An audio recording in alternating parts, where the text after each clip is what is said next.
প্রতিষ্ঠা লগ্ন থেকে বাংলাদেশ কোস্টগার্ড দেশের উপকূলীয় ও নদী তীরবর্তী অঞ্চলের সার্বিক নিরাপত্তা নিশ্চিতকরণ, মাদক চোরাচালান ও অন্যান্য অবৈধ কর্মকাণ্ড প্রতিরোধে গুরুত্বপূর্ণ ভূমিকা পালন করে আসছে।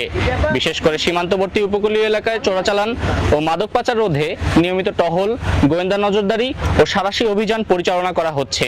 বৈশ্বিক জ্বালানি সংকটকে কেন্দ্র করে যাতে কতিপয় অসাধু ব্যবসায়ী জ্বালানি তেলের কৃত্রিম সংকট সৃষ্টি বা অবৈধ মজুদ করতে না পারে, সে লক্ষ্যে বাংলাদেশ কোস্টগার্ড নিরলসভাবে কাজ করে যাচ্ছে। এরই ধারাবাহিকতায় চট্টগ্রামের পতেঙ্গা থানাধীন ভিআইপি রোড সংলগ্ন এলাকায় গত 18 মে 2026 সোমবার রাত 11টায় কোস্টগার্ড আউটপোস্ট পতেঙ্গা কর্তৃক গোপন সংবাদের ভিত্তিতে একটি বিশেষ অভিযান পরিচালনা করা হয়।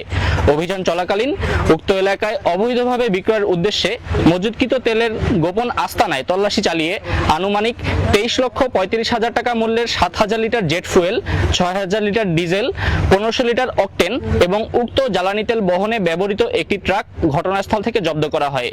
অপরদিকে চট্টগ্রামের ইপিজেড থানাধীন আকমল আলী সুইচ গেট সংলগ্ন এলাকায় আজ 19 মে 2026 মঙ্গলবার মধ্যরাত 1টায় কোস্টগার্ড আউটপোস্ট পতেঙ্গা কর্তৃক গোপন সংবাদের ভিত্তিতে আরও একটি অভিযান পরিচালনা করা হয়।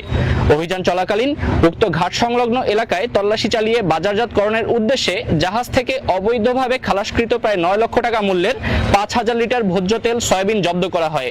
দুটি অভিযানেই আভিযানিক দলের উপস্থিতি টের পেয়ে চোরাকারবারীরা পালিয়ে যাওয়ায় কাউকে আটক করা সম্ভব হয়নি। জ্বালানি ও ভোজ্য তেল চোরাকারবারির সাথে সংশ্লিষ্ট মূল হোতাদের আটকে গোয়েন্দা তৎপরতা বৃদ্ধি করা হয়েছে এবং প্রয়োজনে অন্যান্য আইন শৃঙ্খলা বাহিনীর সাথে সমন্বিত অভিযান পরিচালনা করা হবে। জব্দকৃত জ্বালানি ও ভোজ্য তেল এবং ট্রাকের পরবর্তী আইনানুগ ব্যবস্থা গ্রহণের কার্যক্রম প্রক্রিয়াধীন রয়েছে। চোরাকারবারি রোধে কোস্টগার্ড ভবিষ্যতেও এ ধরনের অভিযান অব্যাহত রাখবে।